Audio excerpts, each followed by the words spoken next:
So I would like to welcome you all to what I'm told is now the 47th My Life as Speaker.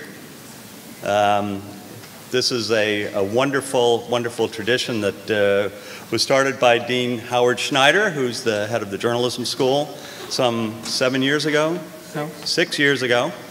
And what we try to do in these is to bring journalists and people who are involved in the information world to campus to talk about issues of interest, and also sometimes just to give you a sense of what it's like to do the jobs of journalism, and other times to sort of relate to some of the themes that we have in news literacy.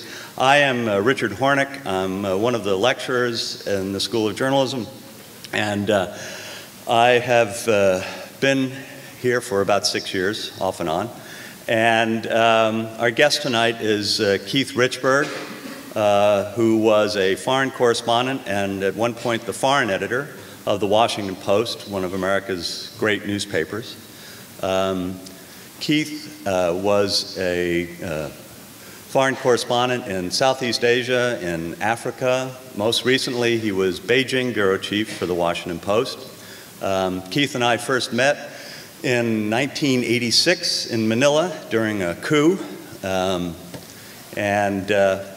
I think we probably spent more time talking about the coup in a bar than actually on the street. But anyway, Keith is a terrific colleague, a longtime friend of mine. And he is going to talk tonight about a topic that is very important to me and very important to the course of news literacy, on the power of information and the new communication revolution that is changing the face of journalism and of the world. Keith is focusing on the impact of social media in China. So social media are things like Twitter. The great thing about Chinese is that you can have 140-character Twitter, but it's actually 140 words, not 140 letters, so you can write a whole lot more. Thank you. Thanks very much. Thanks for having me here, Seawolves. The one thing Rick did not mention is that my fantasy baseball team is actually better than his fantasy baseball team, and we're actually playing each other this weekend, I think, so we'll see how that goes. But thanks very much. I'm going to talk to you a little bit about China, social media, the rise of social media, and how that's changed China and what we can expect for the future a little bit. I won't bore you. I'll talk a little bit here, 15 or so minutes, and then hopefully we'll have a little dialogue here and open it up, because I always find that I'm going to learn a lot more from you, probably from your questions, than I know about this topic. So it's always kind of interesting to hear what you want to know about. But, first a little background, how I got involved in China and in the first place, and I'll show you why that's relevant in a minute. I made my first trip to China in 1985. That was way back when most people were still riding on bicycles there, and it was still a relatively poor place. I went there kind of completely by accident. I was going to visit some friends from college who were working in the foreign service over there, and they just invited me to come on a visit. So I got to see China in 1985. Was immediately blown away and decided this is a place I kind of want to get back to and specialize. So I went back to Southeast Asia, spent a lot of time in Hong Kong. And then in 1995, I was asked to go and open a bureau in Hong Kong that would be there for the transition to China, which was in 1997 coming up. So I did that, and from Hong Kong, I was able to go in and out of China on a fairly regular basis. Beijing, Guangzhou, Shanghai, Kunming. The longest trip was probably about 7 or 8 weeks. The shortest trip was usually about 2 weeks. And so I got to really kind of see the change that had happened from '86. And then a stint back in, doing Iraq and Afghanistan, a stint back in Washington, D.C. as foreign editor, as Rick mentioned. And then I was in New York as the New York bureau chief for the Washington Post in 2009 when the foreign editor asked me if I want to go back to China. It was supposed to be a temporary gig, but I ended up back there for about 3.5 years. And so I had the vantage point of seeing China in the 80s, seeing it in the 90s, and then seeing it again in the 2000s. And obviously, I got to see that economic change as it was happening, but a lot of people always say, as a reporter, what was the biggest change that you were able to see or experience or witness there? And, without missing a beat, I always say Weibo, or social media. Weibo is Chinese Twitter, basically, although it's a catch-all phrase. There are several different Weibo companies. Sina Weibo is the most famous. There are several others involved. But I say it was the most fascinating change to me in China because it did several things at once. And I'll tell you first how I came about Weibo. I didn't really know much about it, and it was only coming in around 2009, which was good because my period in China coincided almost exactly with the rise of Weibo and social media there. I was in China, and as always, as foreign correspondent, the first thing you do is look in the local newspapers as your tip sheet to try to find stories that you're going to write about. So I was flipping through a few Chinese papers there, and I saw a story out of Shanghai about a young man who was a driver. His name was Sun Zhangxie. He had actually been a driver for a private company. He was driving along the road one day on a delivery for his company, and someone flagged him down for a lift. So he gave this person a lift in his car, in his company truck, and a few meters down the road, he was stopped by the police who said, "You're operating as an illegal taxi." And he was fined, and he had his license taken away for a brief while. Now, because of this fine, he lost his job as a driver for this company. Now, he thought this was quite unfair, and he went to the courts for redress. He said, "Look, I was just giving somebody a lift who flagged me down. I'm not operating an illegal taxi." It turns out this was an entrapment scheme by the Shanghai police. They'd been doing this for hundreds and hundreds, if not thousands, of drivers, just kind of putting someone on the side of the road to flag them down, give them a lift, and then down the road they'd be stopped and ticketed for being an illegal taxi service. So this young man went to the courts. Of course, they wouldn't take any listen to him, threw his case out. So what happened was he took a pretty dramatic gesture. He stood in front of the courthouse and gathered a few local journalists around and chopped off his little finger. He chopped as a sign of protest. Now this sort of pretty dramatic protest probably had been going on for decades in China. The difference is we never would have heard about it before. And sitting in Beijing, all of a sudden this guy's story went viral. And I'm sitting in Beijing, and I heard about it, and I said, well, boy, I got to get down there and see what this was about. So I went down there and found other drivers who were standing outside the courthouse because of this one young man's dramatic gesture, who were out there protesting, demanding that the courts hear their case. And I wrote a story, basically in that story in late 2009, saying that something's changing in China because the courts eventually decided to rehear all of these cases and refund all of these fines that had been issued. And it was one of the few cases that anybody could remember where a popular protest organized by an ordinary person fighting against a perceived injustice kind of started something that was then later overturned by the court. So I thought this was something that was fascinating we were watching here. And so, that's why I say Weibo, to me, was something that dramatically changed what was going on in China. And it changed it in a couple of ways. And I was able to list about 5 specific ways that Weibo did manage to change China over the years. And I'm going to show you a couple of these websites. I'll explain that in a minute. Number one, it gave a voice to people who previously never really had a voice in terms of letting us know, letting us foreigner journalists know, letting the government know what they really thought. It gave a voice to people who had previously been voiceless. Number two, it allowed citizens to mobilize around a specific cause, whether that was consumer protection for food safety, whether it was the environment, whether it was searching for missing children. It allowed citizens in China to be able to mobilize themselves without the government around causes that they came together in this virtual online universe to try to resolve. Number three, Weibo allowed citizens for the first time to directly criticize the government. And this became very important because I was able to see later on, and I'll get into that later, how the government actually then began to monitor Weibo and use Weibo, especially on the local and provincial level. The Beijing government, for instance, told me just a few months ago that they now have a whole staff of people whose job is to do nothing but monitor what people are saying about the Beijing government on these websites and on Weibo so they can respond instantly, whether it's a bus that didn't come or a street that's flooded or any, a traffic light that's not working, up to more important things like pollution. So it gave people a way to criticize government or government inaction, and it gave the government a way to see what people are thinking. And the other avenue, the fourth thing I'll mention, which is kind of interesting, it created a way for ordinary people to expose evidence of corruption and with bypassing the official structure. The official structure in China is you go to your local petition office, and if you get no redress, you can try to make it up to the national petition office. Typically what would happen is people who went to their national petition office would be arrested and sent back to their localities. This gave people a way to expose corruption, particularly among local officials, and I'll get back to that in a minute as well. And then finally, and I think most importantly, Weibo, social media, Chinese Twitter, gave ordinary Chinese an alternative source of news and information outside of the control of the Communist Party. And I think that was relatively key because these days, Most people I met and talked to who are under 30 or 35 years old said they get all of their news off of Weibo. They don't trust anything that's on the official government CCTV television channels, or they don't trust anything that's in the official newspapers, most of which get their information off of Xinhua. That I think is the most important, and that really, I go back to a turning point, and I call that the Wenzhou train crash. I don't know if you're familiar with that. Two high-speed trains collided in Wenzhou, just south of Shanghai, in July of 2011. And I went back, there's a website, this is what I have up here. This website 1 year later went back and tried to reconstruct the story of the Wenzhou train crash. And the reason this is interesting is it gives us a blow-by-blow of what we were able to know and when we were able to know it. I'll just put this up. If I can do that here. Yeah, what you can see, it's a little hard to read from where you are, but the most important thing is what you can see here is that the first reports about what happened on the train did not come out from Xinhua, it came out from people on the train. Now that might not be that unusual here because we're used to that here where people with cell phones are doing things. This was fascinating. And it was basically an hour before we got any official word that anything had happened.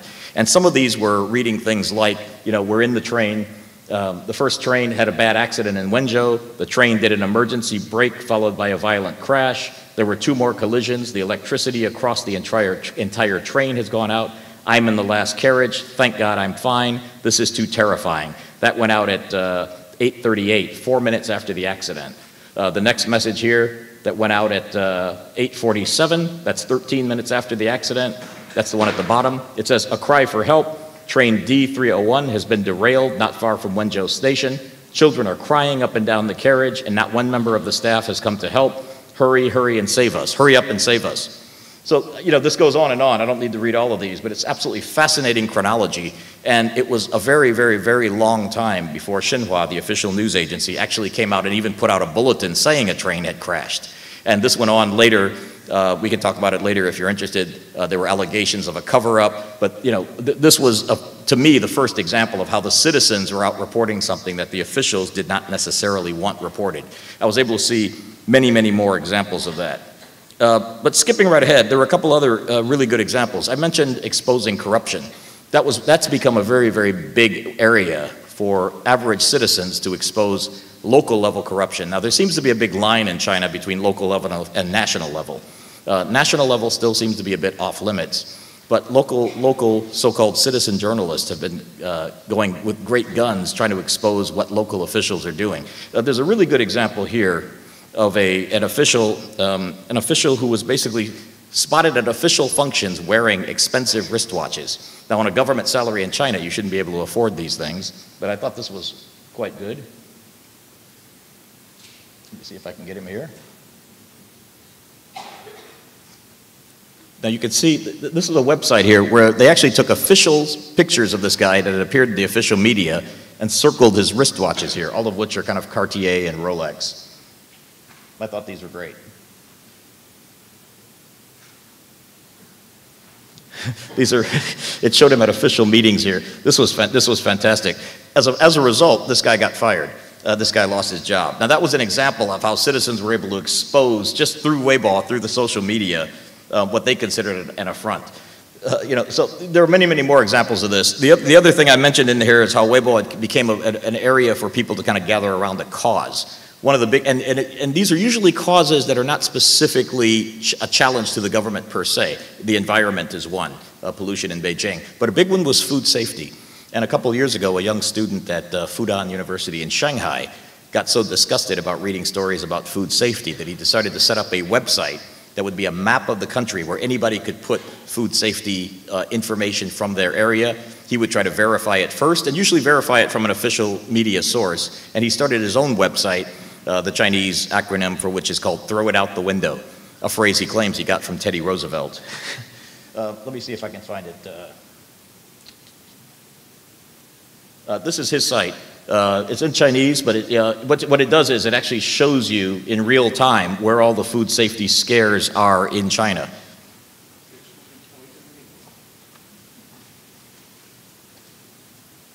It's a fantastic site, and it's completely done by volunteers from all over the country who just send in the information. And you can click on your province or your area and see what the latest food safety scandal is, whether it's pigs floating in the river in Shanghai or dead ducks in Wenzhou. He was actually called in by the Shanghai government. I was talking to him one day, and he was actually called in by the Shanghai government. He was quite afraid that he was going to be put in jail or called on the carpet. So what he immediately did was put out or tweet out on his Weibo account that he was being called in by the Shanghai government. This got retweeted millions of times around China. This actually happened while I was talking to him. So by the time he actually went in for his scheduled meeting the next day, they had no idea what to do in the Shanghai government, so they just thanked him for putting up his site and said they were willing to work with him any way they could. So that shows you the power of Weibo. Now, the other thing people always ask, and it's absolutely true, do they try to block what's on Weibo? And it's absolutely true. They try to block the search engines. They try to block it not by blocking the site itself, but by putting it incumbent upon the host companies for these sites, which are private businesses. They basically give them a list, literally. They will email them a list of search terms that are to be blocked. They will email them a list of sensitive topics, and it's up to the company. It becomes incumbent upon the company to try to block those search terms. If you want to know what terms are being blocked on Weibo, you can actually do it in real time. There's a site that does this. It's in English. It's called greatfire.org. Great Fire is one word. I think I've got that up here.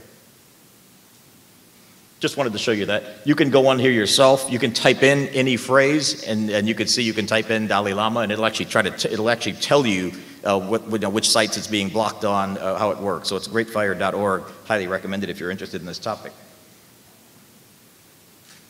In fact, let's try to see if there's something that's being blocked right now. Let's try Falun Gong.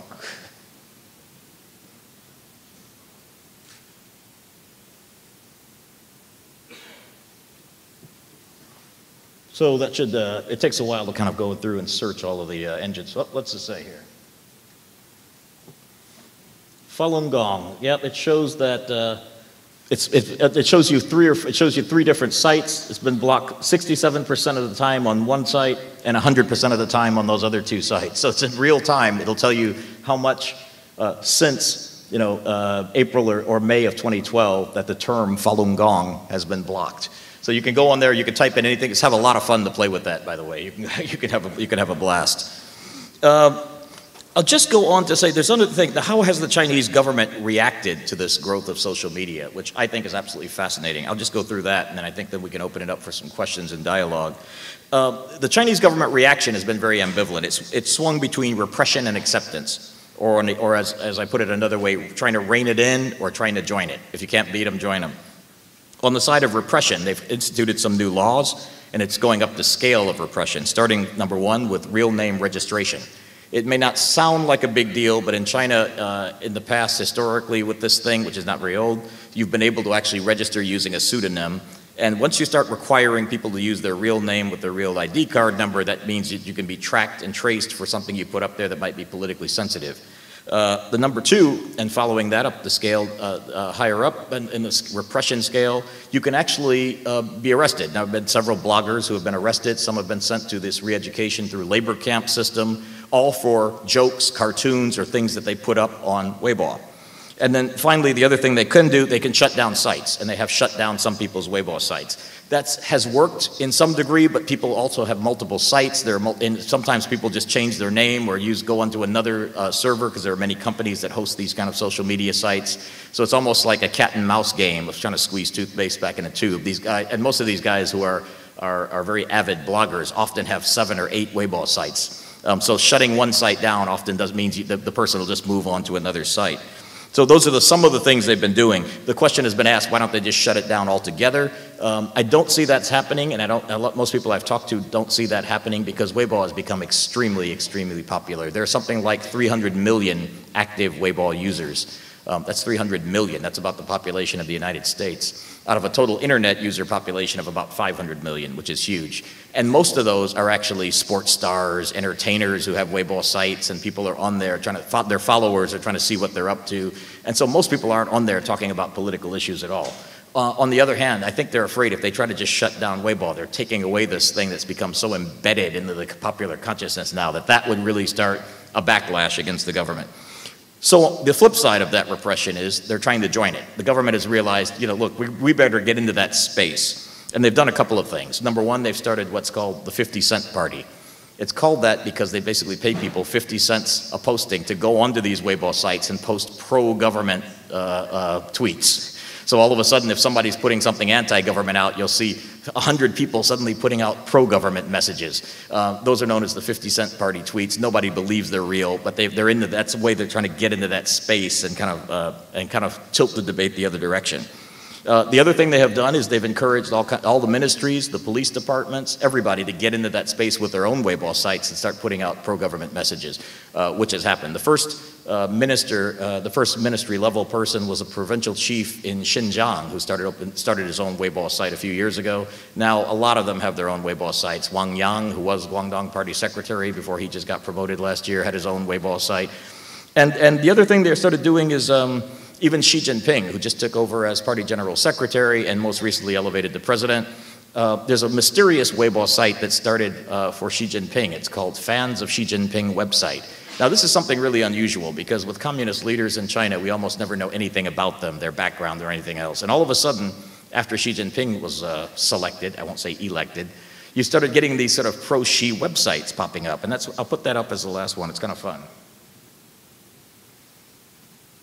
These are very rare family photos of Xi Jinping. Now, I tried to go down and find the guy who did this, and of course, once we found him by telephone, he insisted he had nothing to do with the government. We said, well, who are you? He said, oh, I am just an ordinary Chinese citizen, and he would not say how he got these rare photographs of Xi Jinping's family. Let's see if I can find some of these here. This is Xi Jinping in his younger days here. These are all off the website, by the way. Xi Jinping from the early years. Xi Jinping with Jiang Zemin earlier on. This is the cave where Xi Jinping had to live during the Cultural Revolution. And I think there's one more. There's Xi Jinping as a young man. I think he was a college student there. And there's some very, very rare family photographs here. And on the website, it actually had the caption said, we love Ping Ping, as they called him. and as I said, we tried to track this guy down. We figured this had to be done by Xi Jinping's propaganda people. He said, oh, no, we're just an ordinary Chinese citizen. We just love Xi Jinping. So that's what I mean by an example of how they're trying to get into that space, because they've kind of recognized that Weibo is a way to reach people. So, in summary, people always ask, is Weibo going to change China? Is it going to democratize China? And I think that's asking the wrong question. I think the thing is, Weibo has already changed China in the ways that I've mentioned. It's made the government more accountable. It's made government have to take account of public opinion. It's given a voice to people who have never had a voice before. And it's given people a real alternative source of information. Now, where that leads is something we'll have to be watching over the next years or so. And I think, we're already seeing the government is starting to react to it because they recognize what a powerful force that is. So I'm going to stop there because I know you guys probably have a lot more things you want to talk about. We can talk about this or many other things. We can leave Ping Ping up in the back if you'd like. Over here. Yeah, over here. Let's see.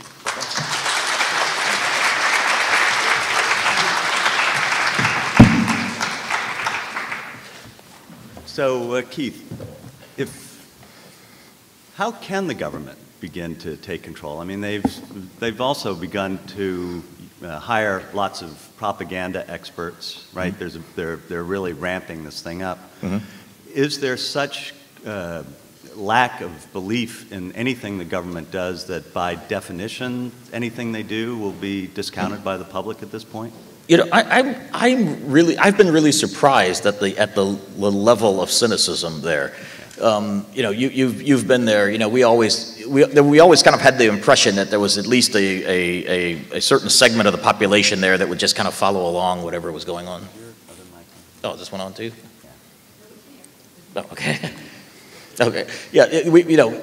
I was amazed that no matter what the government puts out, the level of cynical attacks that comes out on Weibo is, to me, mind-boggling sometimes. Now, as journalists and foreigners watching this, we have to be a little bit careful. The Weibo audience is not all of China. It's more urban, it's younger, it's wired. On the other hand, it does give us a glimpse into what a young urban population is thinking, and they are incredibly cynical about almost everything. And I think the government is on its back foot about this thing. On the one hand, they don't quite know how to deal with this, and almost everything they do instantly gets attacked. I'll give you just one example. Gary Locke is the U.S. ambassador there. He showed up and caused quite... Chinese-American. Chinese-American, first Chinese-American ambassador to China. He caused quite a stir when he first showed up because he was photographed carrying a backpack, and he was holding his little daughter's hand, and he was buying a coffee at a Starbucks using a coupon. And this picture went viral in China. Because, and on Weibo, people were saying things like, why would a U.S. ambassador be carrying his own backpack? He should have people carrying his backpack. And why was he using a coupon? The Starbucks should give him a coffee. And then Gary Locke came to China, and he went to see the Great Wall with his family, and he did something that no Chinese leader would ever do. He waited in line to buy a ticket like everybody else. And this was shocking in China. Chinese loved it. And the government started getting really kind of pissed off about this, right? And so four newspapers in Beijing ran what obviously was a planted editorial because it all came out the same day. And they all started saying, who is this Gary Locke think he is, trying to pretend to be a common man? Why doesn't Gary Locke show how much he's really worth? He's pretending to be common and pretending to be poor. So the U.S. Embassy, which has its own Weibo account, by the way, read this thing, and they immediately put out Gary Locke's, income statement and financial asset statement. And in addition, they put out Joe Biden's financial asset statements and Barack Obama's financial statements, saying some people have asked to see Gary Locke's. Well, it's all public information in the United States. Here it is.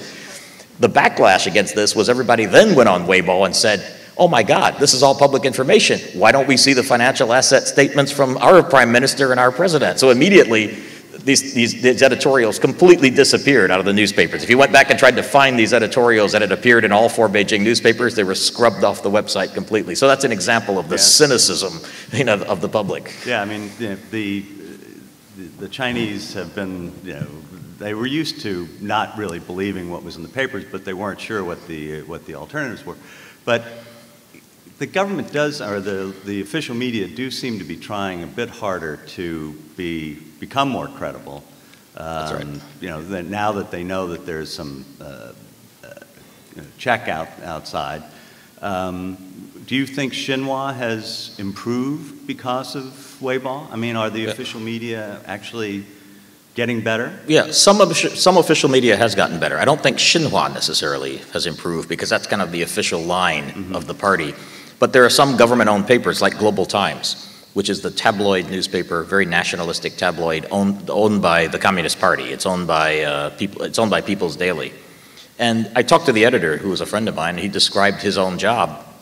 And he basically said, look, I've got two masters. I've got the party on one side telling me what to do, but on the other hand, I have the market. I have to sell this paper. And if I don't put stories in it that people believe, then nobody's going to buy this paper. So he said, it's a constant tug of war. He's always putting things in, and then he said he always goes to sleep in fear of that phone call at night saying, what the hell are you doing? So I think some of the journalists are brave, and they are trying to push the envelope of things, and then they get reined back in a little bit. But they actually recognize, now there's some areas where they can be a little bit more aggressive. If you're writing about the environment, it's okay. If you're writing about pigs floating down the river in Shanghai, that's kind of okay. If you're writing about local level corruption, like the fellow with the watches, that's kind of okay as long as it's local level, but the Shanghai media won't do it. It'll be media from another province that'll do it. Okay, so social media, Weibo, Twitter here in the United States, all absolutely perfect. It's great. Nothing but good things come from it. The people never do anything bad. They never start rumors. They never go after innocent people, right? And exactly the reverse. There's a lot of rumors out there. The problem in all authoritarian countries I've found is when there's a dearth of real accurate information you can trust, people go to rumors. And it's hard to, and people are willing to believe every conspiracy theory. And they're like here with Twitter, there are also scams that can start on Weibo and Twitter. And they have what they call human flesh searches, which is if there's someone who's an actor or a sports celebrity who says something that the Chinese don't like, if they criticize China, if they're outside of China, for example, the netizens, as the internet users are called there, will instantly go on and find out everything about them, where they slept last week, what food they ate, what kind of car they're driving. They've actually harassed people by putting their personal email address and phone numbers on Weibo just to criticize them. every time the Chinese government has put in some of these regulations to try to control Weibo, they've always done it under the heading of trying to control rumor mongering and trying to crack down on what they call pornography by blocking access to certain sites. So there is a downside to Weibo as well. So it's something that the government uses. And interestingly enough, you know, when the British phone hacking scandal happened, that story got huge play in the official Chinese media because they used that then in their editorials to say, aha, you see, this is an excuse to try to crack down on the media and try to crack down on social networking sites. And also, things like nationalism can get out of hand too, right? And a lot of the most virulent anti-Japanese stuff, there's a big controversy going on between Japan and China right now, and in China some of the anti-Japanese sentiment has gotten sort of out of hand, and a lot of that was inflamed by Weibo as well. Absolutely. You know, you can stir up anti-Japanese feeling there at the drop of a hat, and it's something that you always see kind of whipped up at the time of political turmoil in China when they're trying to deflect attention from corruption issues or their own internal problems. What's a handy foil? Oh, let's go beat up on the Japanese. But, you know, people are getting a little bit more sophisticated. You know, people still get on the streets about Japan, and there is a very deep-seated anti-Japanese feeling there. On the other hand, people know sometimes that they're being manipulated, and some of the cartoonists put their work on Weibo because they actually can't get published in traditional media that are afraid to publish these political cartoons. And well, one of these cartoons showed a Chinese official who was asking his secretary, saying, "Oh look, you know, there are anti-Japanese demonstrations outside. Give me a checklist." And she does a checklist, and she said, "Let's see, your watch is from Switzerland, your suit's from Britain, your car is from Germany, and your mistress is from Taiwan. Oh great, nothing Japanese. Let's go out and fight the Japanese." So let's have some questions from the floor. As I said, anything on Weibo, on social media.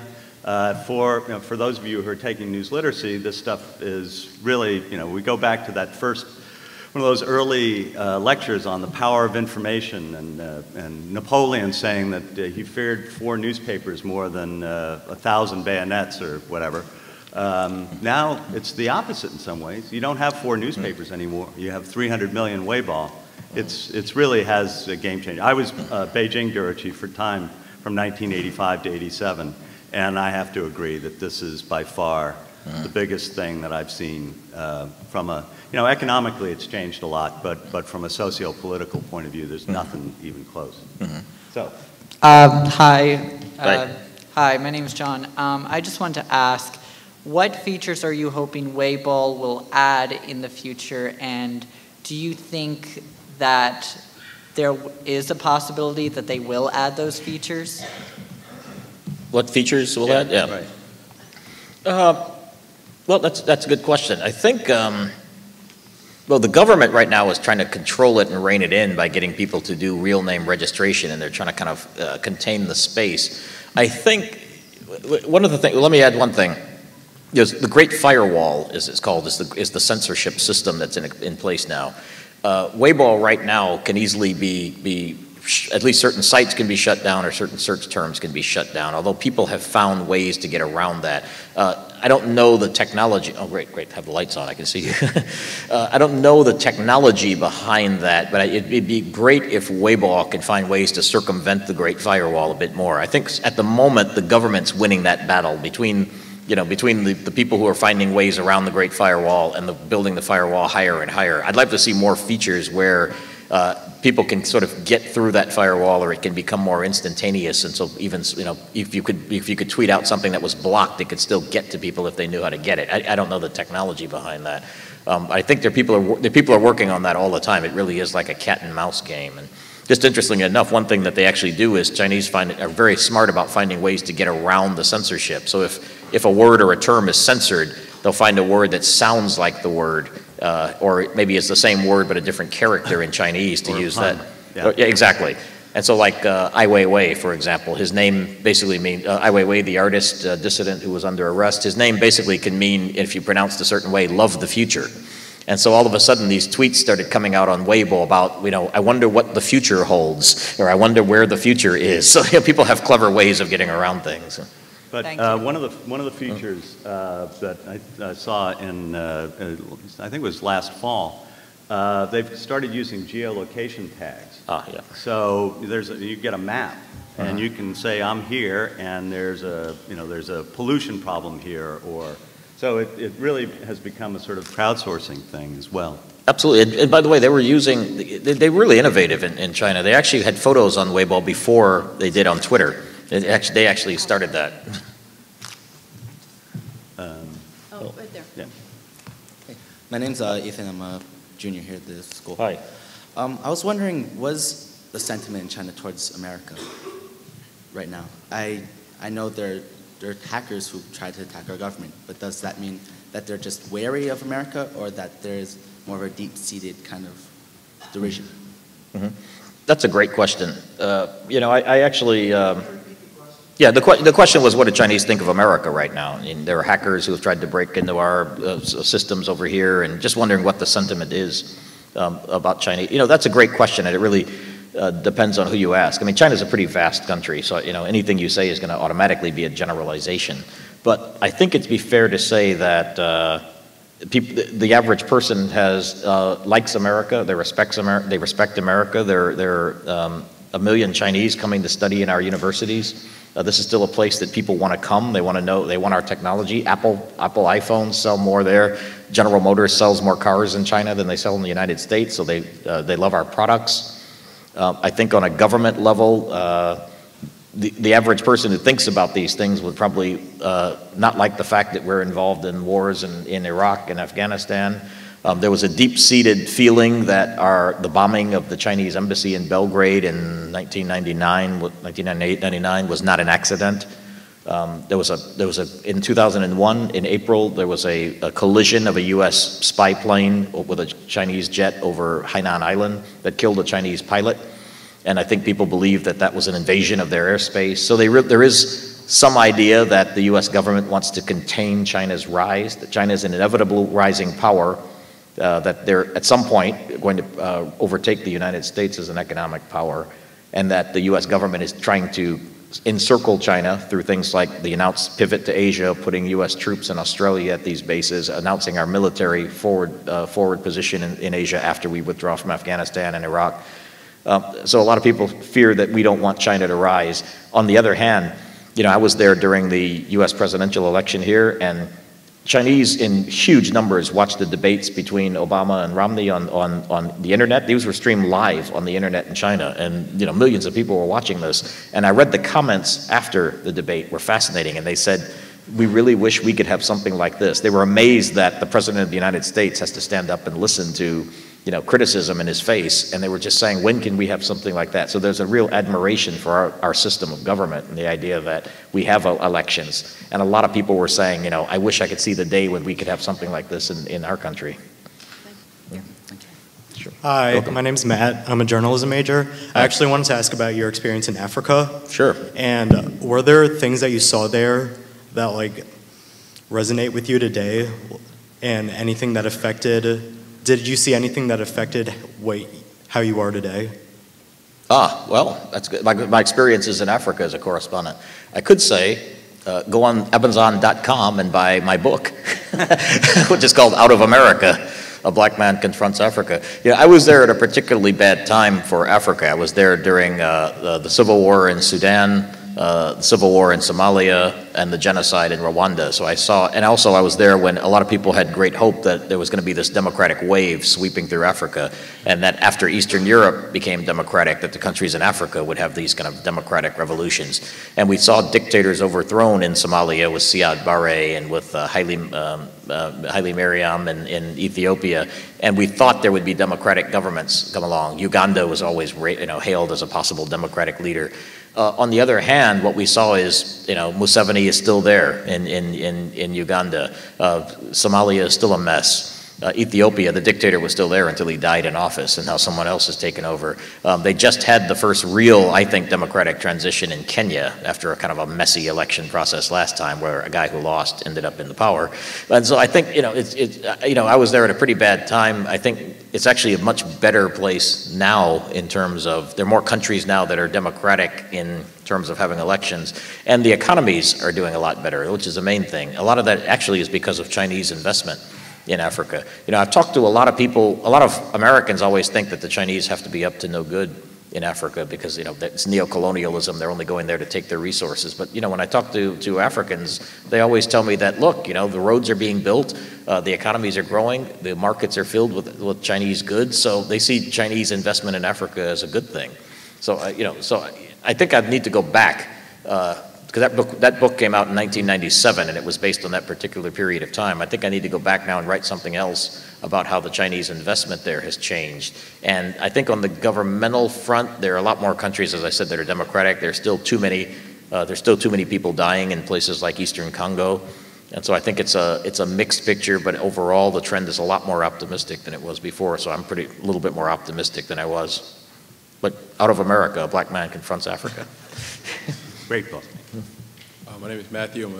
Hi, Matt. Currently taking news literacy. Mm-hmm. With the censorship on Baidu and Chinese government watching over what's actually put on the internet, is it hard to find viable and credible information in China? And how credible is the actual information? Since they're censoring it, the information that you're getting, since it's so small and minute, is that really credible? Or do you really have to dive deep into the culture and deep into the community to see what's going on? Yeah, that's a good question. Well, you mean for Chinese or for? Chinese. Yeah. Yeah, that's a good question. For the very, very small number who read English, they can have access to English language websites. Like the New York Times piece on the Prime Minister's wealth was picked up and they'll get retranslated into Chinese. That obviously would be something that the Chinese government wants to block. But you know, the Chinese are very, very cynical and they're very good consumers. They don't believe a lot of the official government information that's coming out. And Weibo, as I mentioned, has become an alternative source of news and information. I saw this, for example, during the tsunami and the Fukushima nuclear crisis in Japan. That was the earthquake that then started this nuclear crisis at the Fukushima nuclear plant.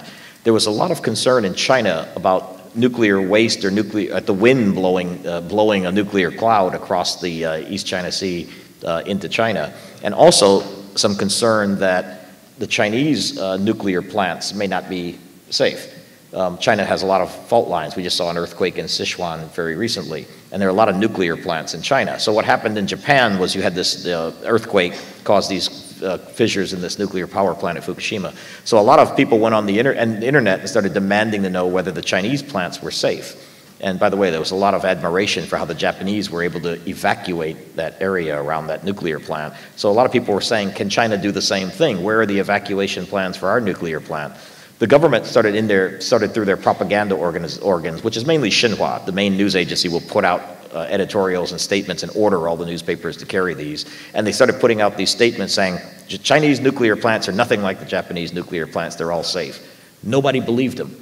And they started putting out statements saying, we've tested the air for radiation, nothing is coming over from Japan, the food coming in from Japan is still safe, etc. Nobody believed them, because these people were still taking the Weibo and putting out alternative information saying, you know, we can't trust it, we don't know that's real, you know, where are the evacuation plans for our plants? And it forced the state council in China to actually suspend all new licenses for nuclear plants for a while and make a visible show of going around and inspecting nuclear plants to show they were safe. So I guess the moral is that even though the government tries to control information, people always have alternative sources, and they talk to each other and they start putting out news and information from foreign sources and elsewhere. So it's a trick. But the funny thing is, I don't think many people, except real hardcore government supporters, believe everything that's in the official media now.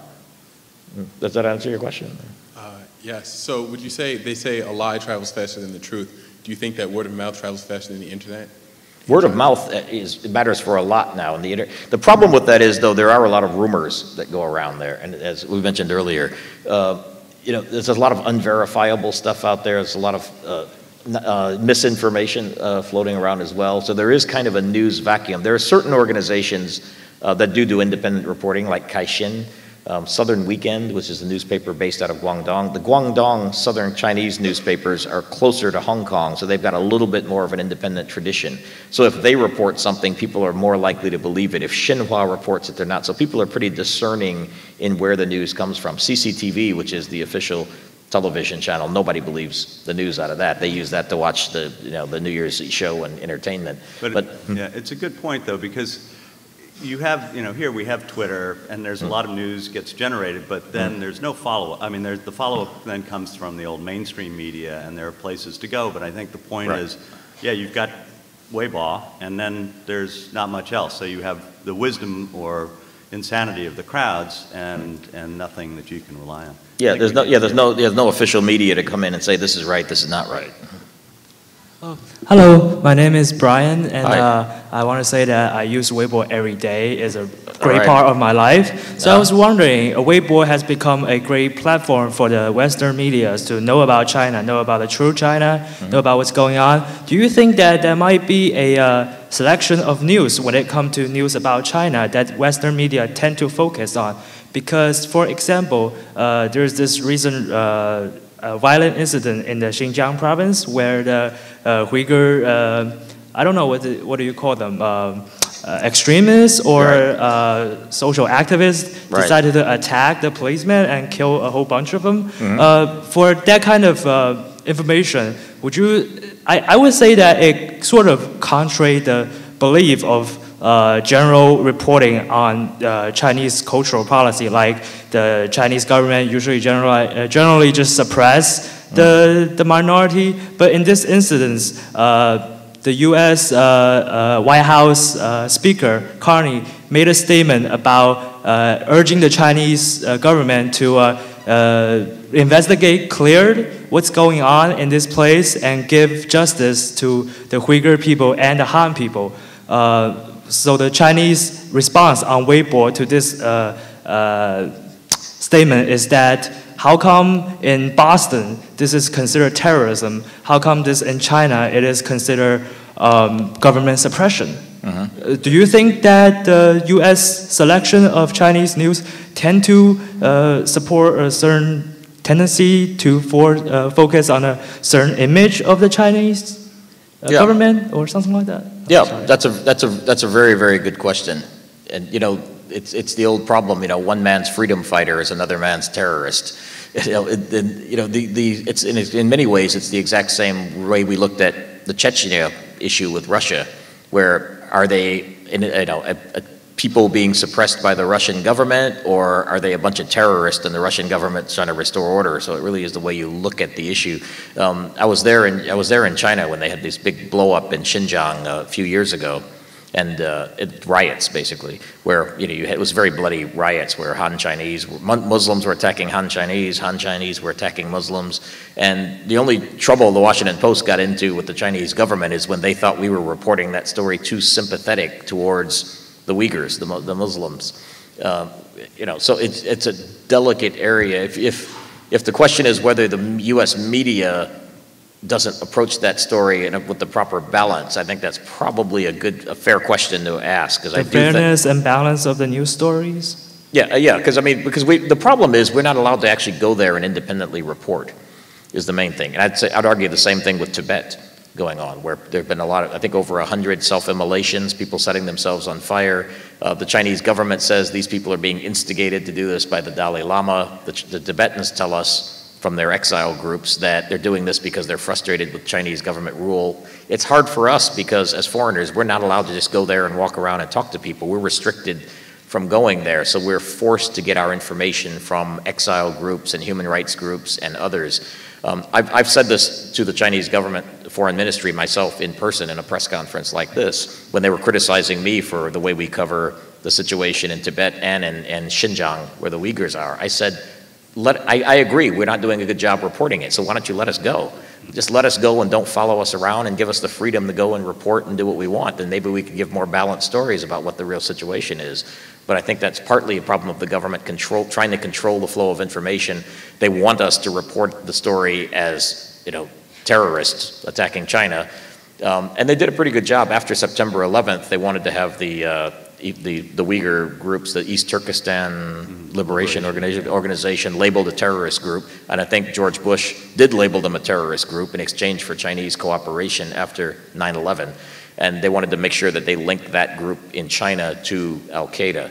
So it's a big question, because then there are some human rights groups in this country who say, no, that's a separate case because that was a traditional Muslim homeland. A lot of Han Chinese migrants started moving into it, and now the Han Chinese actually outnumber the indigenous Muslim Uyghurs. And so it's a very complicated situation.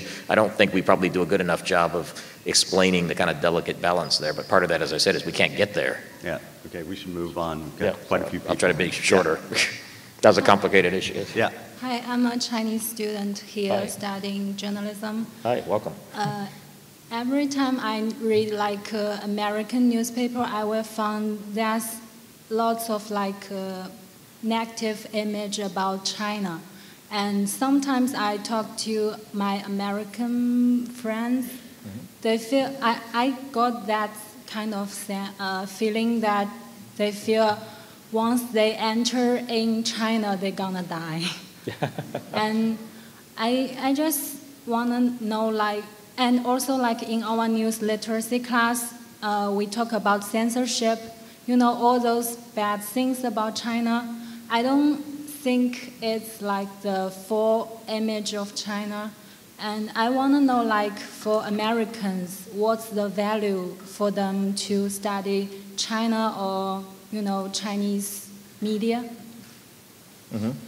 Thank you for the question. I'm not sure. Yeah, I think you're reading the wrong newspapers then if you think you're getting only a negative image of China. I think I think if you read the New York Times, the Washington Post, the Los Angeles Times, you get a pretty balanced picture of what's going on in China. I mean, for every story we write about censorship, we're also writing stories about how Chinese are buying more American cars than ever, about how the Chinese and the Americans just restored military-to-military contacts for the first time in a while. We did an enormous amount of coverage for the Washington Post on Xi Jinping's selection and on the party Congress leading up to that, including his anti-corruption campaign that he started. So yes, we're going to write about the censorship issues because those are things that the Chinese people care about. There were, hundreds and hundreds of people outside the offices of Southern Weekend magazine or newspaper or weekly newspaper in Guangdong protesting against censorship. So obviously that's something Chinese care about. So we're going to write about it if that's something that people are protesting about. But we also write a lot of economic stories about China as well. We write about the business stories. We write about Chinese companies like Huawei that are going global. So, I think there's a good balance of stories about China. Anytime, I think a part of that's a problem of the news media itself. I mean, almost every country we write about or everything we write about in a newspaper is almost by definition negative. If you ask President Obama, he'd probably say, why do you always write negative stories about my administration? I mean, everybody thinks we write negative stories about them, and that's kind of what journalists do. I mean, we're kind of in the business of writing things that aren't working or stories that are negative.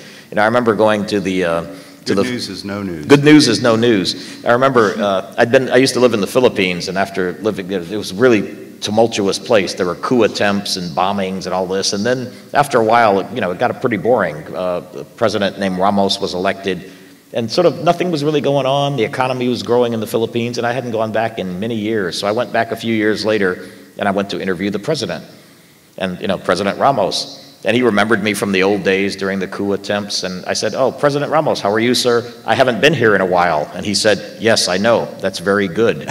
He said, "The best thing I did for the Philippines was get the Philippines off the front page of the Washington Post." So, I mean, we always write bad news stories about things in a way. So I think that's maybe some of what you're seeing. If there's a cyber attack or some conflict between the U.S. and China, we often write about that.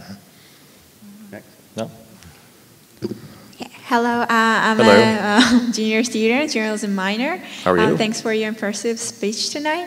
I just would like to ask this one question. Sure. What do you think is the major difference between Chinese American people in response to the major exposure in like social media like Facebook and like Weibo? I mean, they take actions and they show their anger sometimes, but what would differentiate Chinese from like other people from other nations like America? Oh, that's a good question. I think you're just making me think about this now. I would think in the United States, we've had all kinds of ways to vent our anger for a long time in many different formats. Just listen to talk radio. sometime and listen to some of the people who call in to talk radio, or go out in the middle of Harvard Square in Cambridge and listen to people shouting. I think for China this is a new thing, for people to have a forum where they can openly vent their anger and frustration at the government. That's something that's new that we haven't seen before. I think in this country we've been venting our anger at the government for a long time. And it reminds me of an old joke of the Chinese and American who meet somewhere in a bar, and the American says, "I have freedom of the press." And the Chinese says, "What do you mean?" "I have freedom of speech." And the Chinese says, "What do you mean?" And the American says, anytime I want, I can go to the front gates of the White House and scream, "Obama is an idiot." And the Chinese says, "Well, we have freedom of the press and freedom of the speech too." And the American says, "What do you mean?" And the Chinese guy says, "Anytime I want to, I can get on a plane, I can fly to Washington, I can walk to the White House, and I can shout, 'Obama's an idiot.'" Hope that answers you. It is, I mean, one of the great things about Weibo, and one of the reasons the government, I think, is so conflicted, is that it is a great safety valve. It is. It lets people let off steam. I mean, we were there in '89, and nobody had the chance to let off steam before '89 in Tiananmen, and sometimes it's a good safety valve. Yes. Hi, my name is Helen. I was just wondering, do you think social media could ever replace newspapers? Can social media what? Replace newspapers? Replace newspapers. I don't know if social media can, but I think the internet is already replacing newspapers. I think the problem with social media is, and this is a really big topic, but I think the problem with social media is there's still a lot of stuff out there that we can't verify, that's not true, that's not written by professional journalists. And so as a consumer, social media really to me is just a platform for information. It's like a big highway with all this information going across it, and you as the consumer have to know what to pull out. If you're reading Twitter, for example, here, during something like the Boston bombings. I was in Boston during the marathon bombings, and there was all kinds of nonsense going across Twitter. But you had to follow the Boston police Twitter site, follow certain Boston news organization websites, because they're probably reporting relatively accurate information. Ignore all this other nonsense. The same with Weibo in China. There's all kinds of stuff going across the transit, so you have to know what to watch on it. But newspapers, I think, still play a role. I think it's replacing newspapers in China for young people as a source of information, but the newspapers are trying to get better so they don't lose the niche that they have. I mentioned Global Times as one, so I think you might see some newspapers change within the leeway the government gives them to try to start reporting on some of these issues, like the environment being one. Hope that helps. Yeah. Hi, my question is kind of just on social networking in general. When you talk about, the train crash and something like the Boston bombing, it went viral immediately, and everyone was using hashtags and, mentioning people. In about 10 years, if we, God forbid, have another terror attack or another train crash happens, what effect will social media have on the news in whole in about 10 years? Or five. What happen 10 years from now? 10 years from now, wow, I wish I had a crystal ball. I thought the Boston. How about 1 year from now? Well, 1 year from now, yeah. 6 months. I just between now and the end of tomorrow, yeah. I just thought the Boston Marathon bombing was a classic example of how that story was really covered off of new media, off of Twitter, and they actually caught the suspects mainly because of Facebook, and everybody with a digital camera who had taken a picture posted those pictures on Facebook, and the police were able to reconstruct who these guys were and where they were standing and how they got away.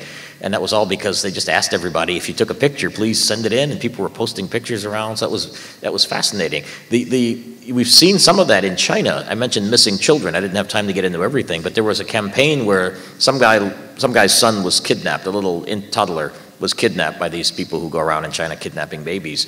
He couldn't get the police in his village to help him at all, and he happened to run across a journalist who then put this out on Weibo and social media. They found that kid 2,000 miles away, because that kid's picture got retweeted around, and somebody saw that kid in another town thousands of miles away, and he was reunited. It was a happy story. He was reunited with his dad.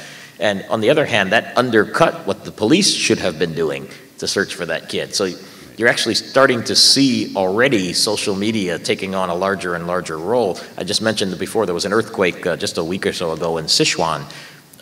As far as I know, people aren't really giving money to the Red Cross because they don't trust it because of a scandal that happened a couple of years ago. which I won't get into. But on the other hand, you know, actors, sports stars, they're starting to set up Weibo accounts to collect money, and people are going to be doing things and volunteering through Weibo. So you're actually starting to see, as I mentioned before, social media being an organizing tool for people who do want to help out in situations like this. In Boston as well, I mean, they just raised $20 million for the fund to help the Boston victims, almost all through just social media, Weibo, and advertising. So it's absolutely fascinating. I wish I could say where it's going to be 10 years from now. But I mean, one of the things that we've been talking about lately is that the social media here, at least, are beginning to mature a little bit. I mean, the social media reaction after the Newtown massacre and the social media, right. I mean, there was a lot more people weighing in and saying, wait a second, you're going out of bounds here. That, you know. That's right. So is there any sign of self-modulation in China of the netizens kind of calling each other to task? Yeah, I think that's a good point. I think there's a marketplace out there. If somebody puts out something that's way out of left field, other people will come out and attack it. I mean, that's kind of what Jefferson talked about, the marketplace of ideas. And you know, there was a lot of criticism during the Boston Marathon bombings and the investigation after about false information. CNN put out false information, et cetera. The one advantage of this hyperactive 24/7 news cycle we're in is false information can get out there, but you can also correct it faster. Right. Yeah. Good. Thank you for coming tonight. It's Thank you. So regarding censorship, and definitely going back to the events at Tiananmen Square, to my understanding, that's one of the biggest censored pieces of information. So first question is there any information out there on Tiananmen Square for the people now? And also, you know, looking at censorship in the future, is there any kind of, do you foresee any leniency or the end of censorship, if you will? Yeah, two very good questions. Tiananmen Square is still one of the most heavily censored terms in China. There are only a few things that you know are going to be censored. I mean, usually anything involving the Dalai Lama, Falun Gong, and not only just Tiananmen Square, but if you try to type into Google search or Baidu search, just even the initials, was it the June 10th, right? Yeah. Yeah, 610 or, June 4, sorry, 6-4 or any combination of that. You know, or 1089, that's right. That's right. 6 plus 4. Yeah. 6 plus 4 is, you know, so any combination of, you know, is really, really highly sensitive there. There has been speculation that the new leadership under Xi Jinping and the Prime Minister Li Keqiang maybe at some point about to look at or revise the verdict on Tiananmen Square. We don't know if that's true, but a lot of academics think that's the case. Li Keqiang, actually, the prime minister, actually had a lot of friends from his class at Peking University who were sympathetic with the Tiananmen Square protesters, and some people think he himself was sympathetic.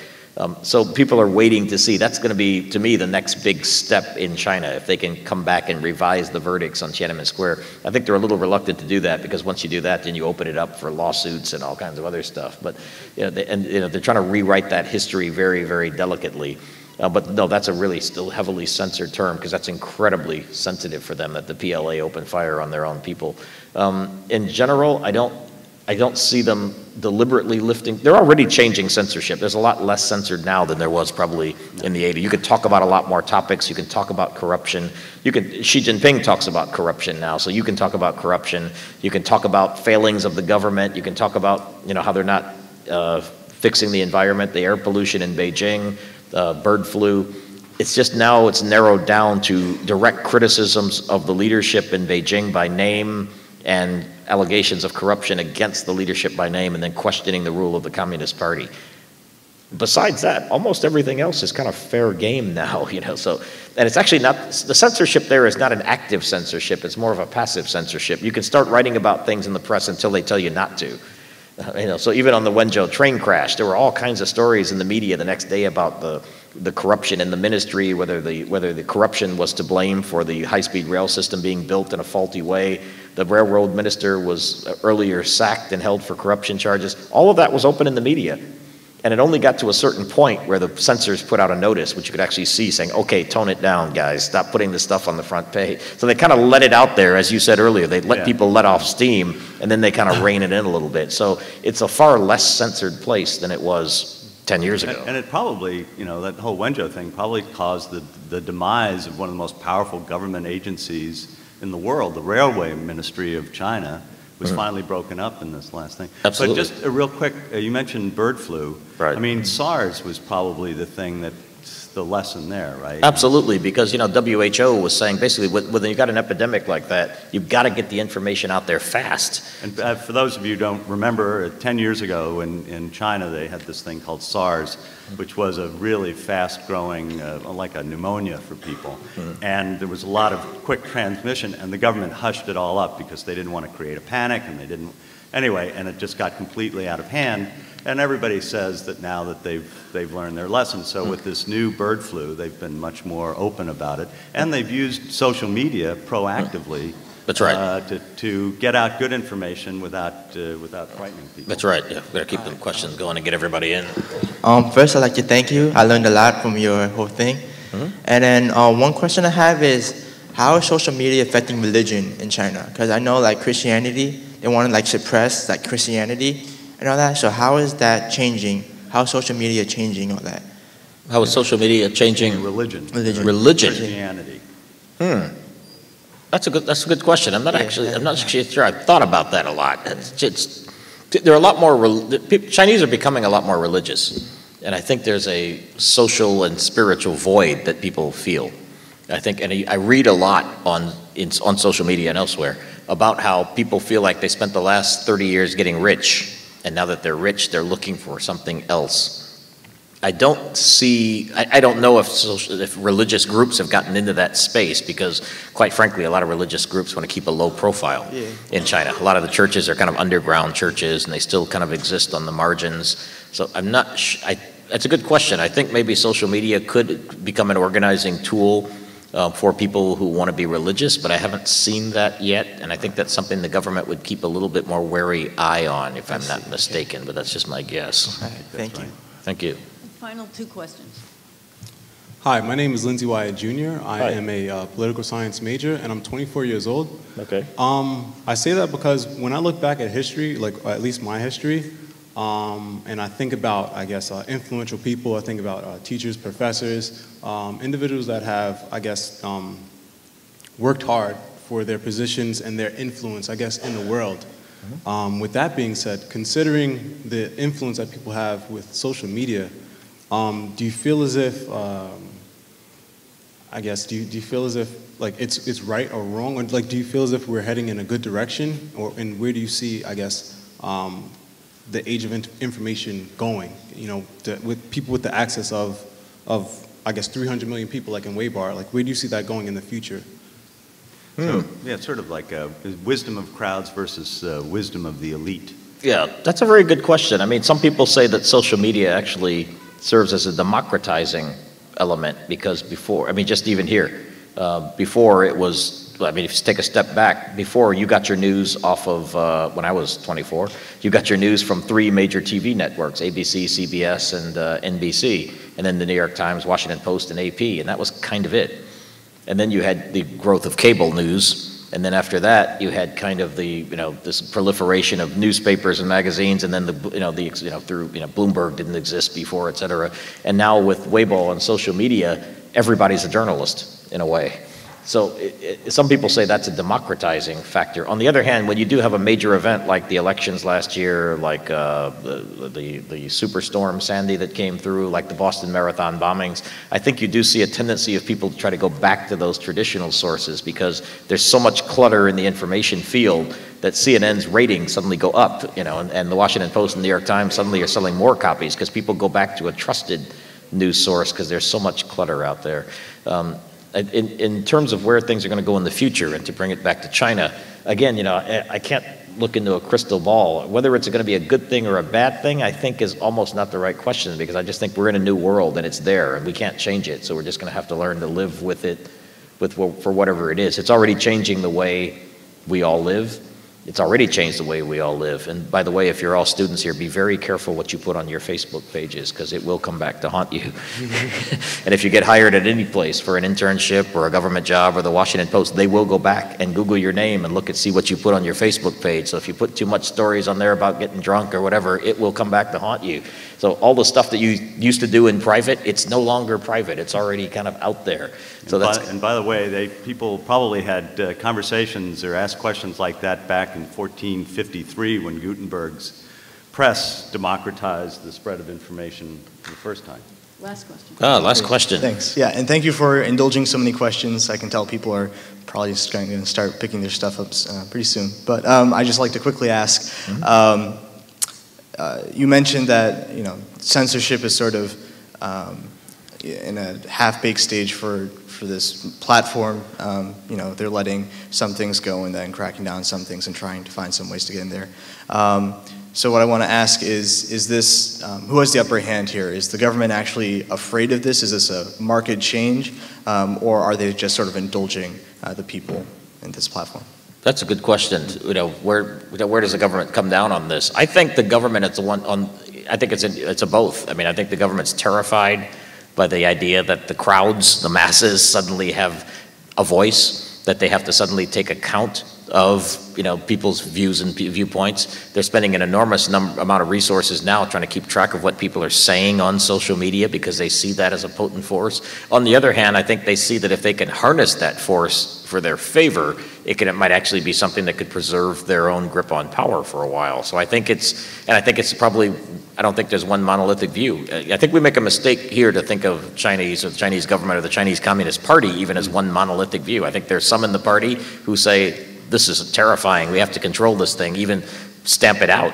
And there are others who are saying, hold on, this is something we can use, this is a tool that we can use to organize people. So I think that's a debate that's playing out right now within the echelons of power in China. Some people think that the new leadership under Xi Jinping and Li Keqiang is modernistic enough to recognize that, as I just said in the answer to that question, it is the future, we can't change it, so let's just get on that horse and try to ride it. And some people are saying, yeah, but this is a tiger that can swallow us. So I think we're seeing that debate play out, which is why at the same time you see them getting into that space and putting up things like the Xi Jinping website, they're also, on the other hand, shutting down websites and arresting bloggers for what they put out. So I don't think they've quite figured it out as a unified government yet. I think there are factions within the government who can go either way on any given day. Great, thank you. Thanks for the question. Thank you, Keith. It was great. Thank you. Thank you all.